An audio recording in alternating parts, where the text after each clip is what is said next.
Hi everyone, Cassie here from Primrose Dawn, and welcome to week 5 of the Delvine Bralette sew-along. Today we will be finishing up our bralette. We will be adding the fold-over elastic along the neck and armhole edges. We will be attaching the straps, and we will be attaching the hook and eye closure. Let's get started. Now it's time to add the fold-over elastic along the neckline and armhole edges. This is step 11 of the instructions on page 15. So we want to keep in mind that the only areas where we really need to be stretching the fold-over elastic as we attach it is along the armhole curves here. When we're sewing it to the neckline, we really just want to use a bare minimum amount of tension just to keep it against the body. We don't really want to be stretching because then that could make the fabric pucker. I have my machine set to a regular zigzag. I'm using about 3.6 width and 2 length. I attach my fold-over elastic in one single pass. I've done it enough that I feel comfortable doing that. You can attach it in 2 passes if you don't feel comfortable doing it in one pass. And I have the shiny side facing out. With most fold-over elastics, there's a matte side and a shiny side. I like to have the shiny side facing out. And I have the neckline edge kind of along the middle of the elastic where you can see it's slightly lighter where the fold is. And I've just stuck a single pin in there so that I can get it under the machine without the fabric slipping out. I like to leave a little bit extra sticking out at the top. This helps later on when we're adding the O-rings or the front of the strap, however you want to attach with either the O-rings at the front or the back. I'm just going to put this under the needle.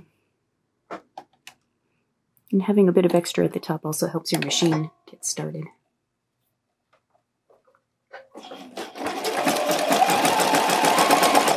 Oops, it doesn't quite want to grab it. I had to give it a little tug.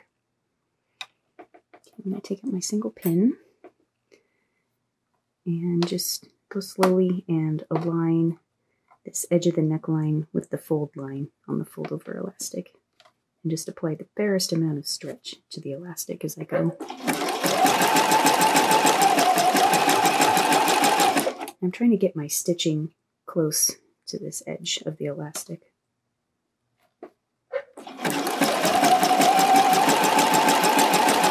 In fact, I have the edge of the elastic aligned with the inner edge of my foot.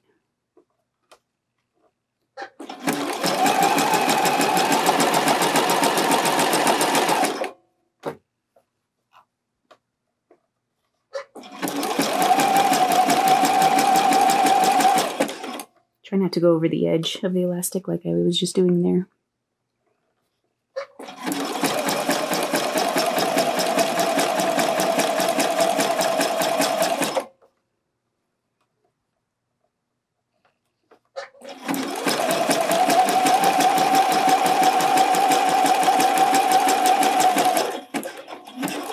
And continue off the strap and then just down a little bit so I have some extra on this side as well.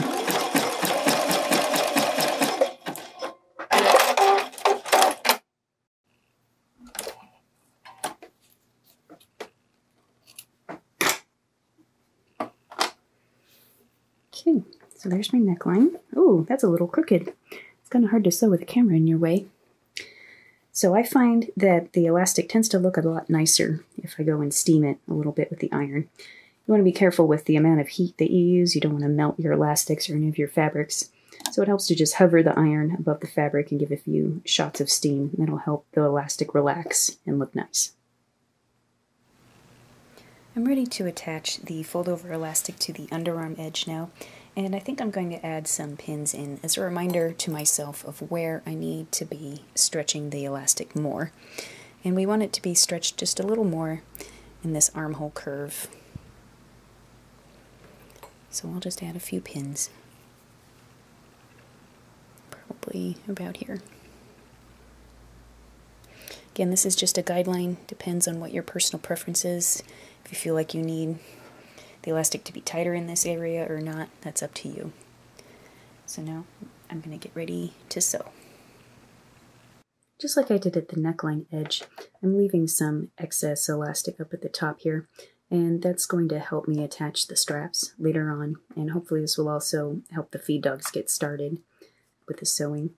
And I've fed the back strap attachment here into the elastic and just secured it with the pin so I can get going.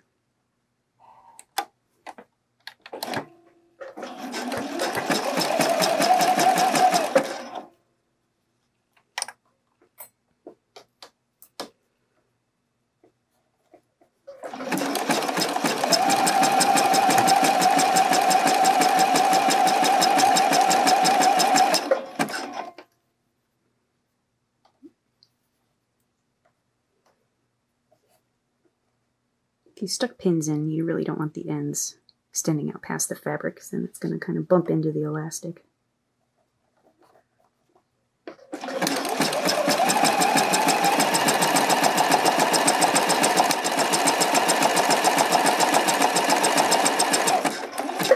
Okay, now I'm approaching with the pins that I added for the armhole curve, so now I know I need to stretch just a little bit more.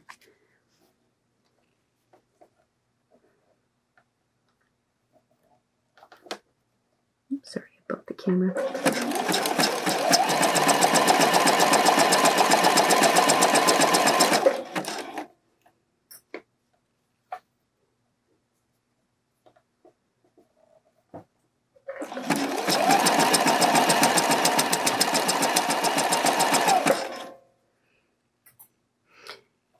If you have the ends sticking out like this, you could just give them a little trim. In quilting, we call those dog ears. Okay, so now I'm going to stretch just a little bit more than usual.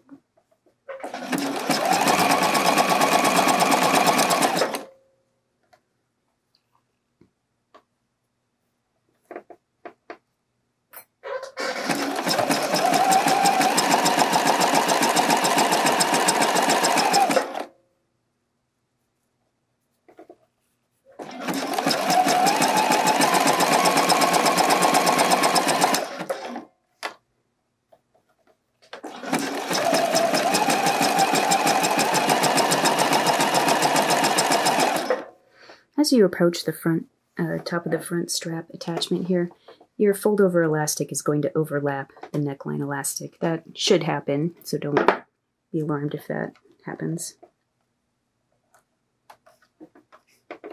See, it's overlapping here.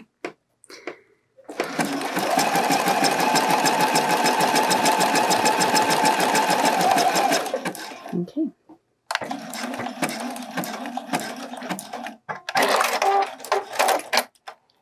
As you can see, it continued up the same amount of excess elastic as the neckline.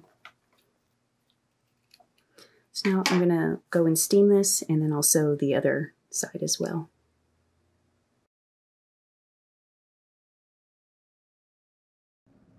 Now that all the fold-over elastic is attached, it's time to attach the straps to the bralette.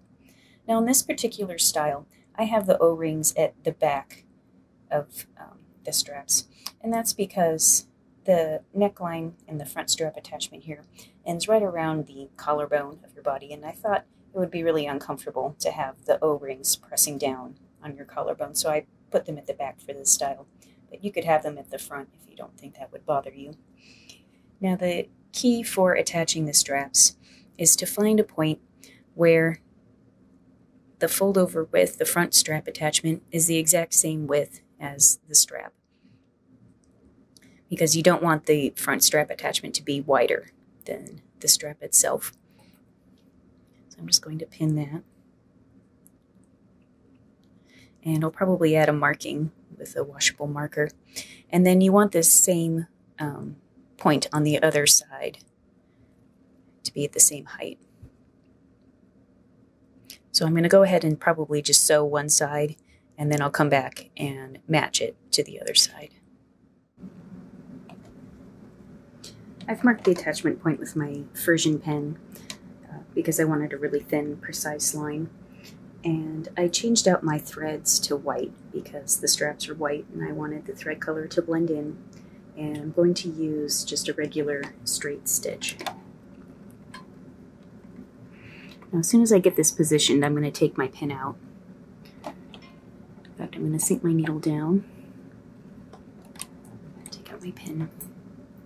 This is the part where my machine tends to struggle a bit. These are some thick layers here. So instead of going backwards, I'm going to go forward and back just a couple of times, right to the edge.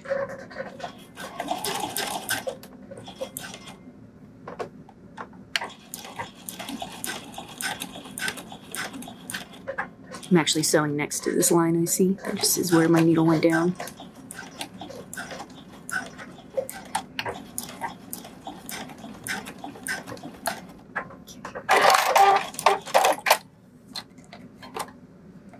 So as you can see, where I sewed, the front strap attachment and the strap itself are the exact same width.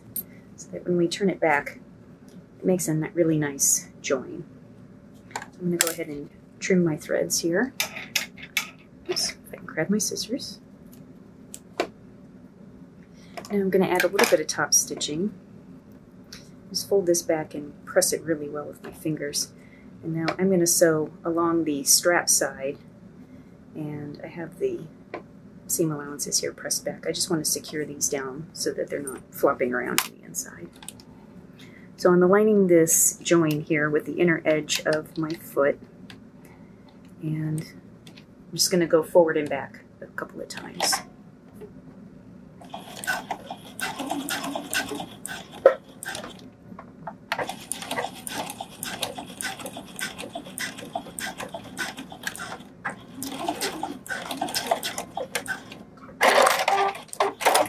If your machine struggles a little bit to do that with all the bulk, you might need to reduce your presser foot pressure.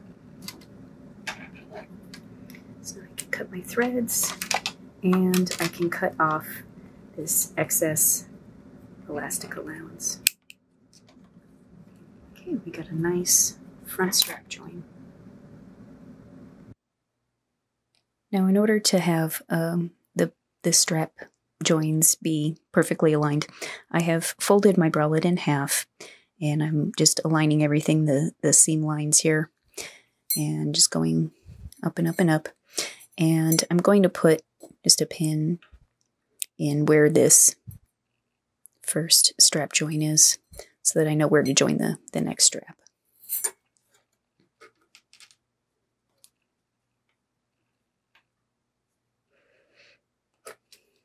So just mark my stitching line here with my Frisian pen.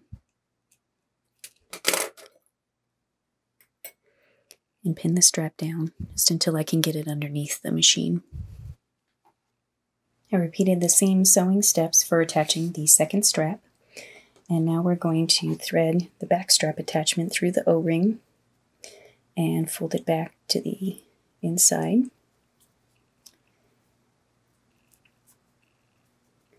And you can add a pin if you want to, just until you get it under the machine. Now I'm going to sew this with the wrong side up so I can kind of see what I'm doing. And I'm going to keep the O-ring next to my presser foot. I don't really want that going under there because then the presser foot wouldn't be able to press down evenly. Okay, I have it under the needle. The edge of the O-ring is next to the presser foot. It's not underneath it. And I've put my needle down, so now I can take out my pin here. And I'm just going to go forward and back a couple of times over this elastic edge, making sure that the elastic part that's folded back is not going past the front part.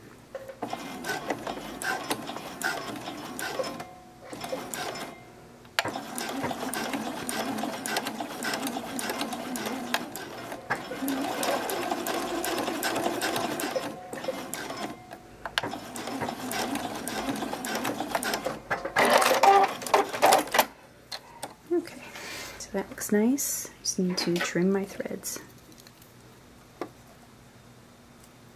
without cutting the lace. That's the hard part. Okay. I'm going to repeat this for the other side.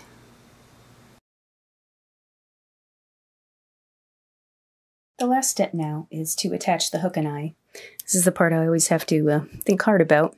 So I've put the back right side up, and the hooks go on the wearer's right side of the bra. I always have to feel whatever bra I'm wearing to make sure I'm doing this right. And I'm just sandwiching that in with the hooks facing down. And if we've aligned everything correctly, the end of the lace should end right underneath the hook attachment. So I'm going to add a couple of pins, and I'm going to have the bulk of the pin on the underside because that's the side I'm going to have facing up. And I'm probably going to have to remove these pins. I just want to get it under the machine with everything aligned. Oops, that's not going to go through. Well, let's see if that one pin is enough. So when I sew, I'm going to have the hooks facing up. Actually, I'm going to have to face it this way. If you have an adjustable needle position on your machine, this is really helpful. You'll want to move your needle all the way to the left side because these hooks won't allow us to get very close with the edge of the presser foot. You might want to try a zipper foot. Sometimes that works for me, sometimes it doesn't. I usually have better luck with a standard presser foot.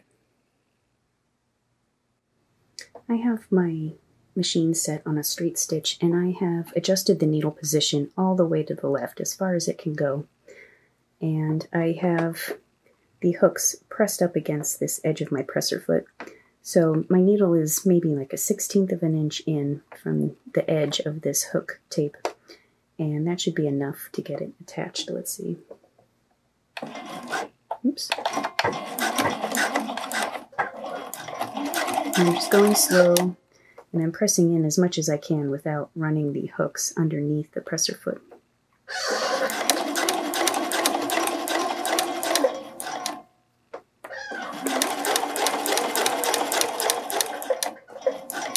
And now, since I'm using the yardage of hook and eye tape, I have some raw edges here, so I'm just going to turn, put the needle down, turn it, just so I can sew along this top edge. And back stitch a little bit. And, oh good, it caught on that side. Now since it's hard to begin with sewing along this edge, so I'm going to go back now and turn it just so I can sew along this bottom edge since this is a raw edge. I'm getting as close to the hooks as I can, put my needle down, backtrack a little bit, sew along this top edge. Backtrack a little more. Now those hooks are nicely sewn on. Now we can sew the eyes on a similar way. I've folded back the little flap here, put the end in, and I'm going to start and sew along this edge, and then I'm going to continue around all the other edges since the top and bottom are raw edges. And I have the edge of the eye tape here aligned with the inner edge of my foot.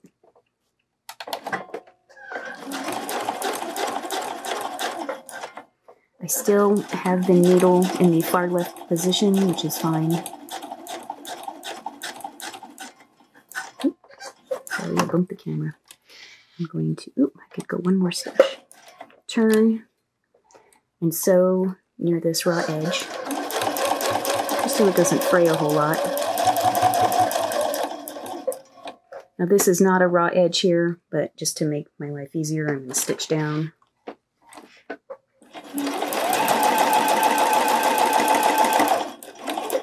And now sew along this top raw edge. Oh, I think I could have gone one more stitch. Since I didn't backtrack at the beginning, I'll just go around this corner here, add a few extra stitches just to secure it.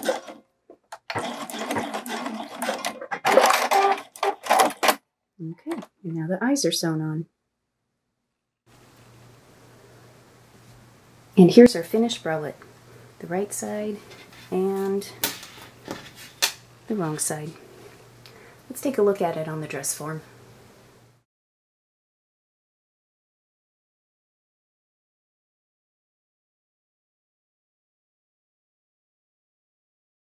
Now we're all finished. I hope you enjoyed the Delvine Bralette sew along. Until next time, happy sewing. Bye for now.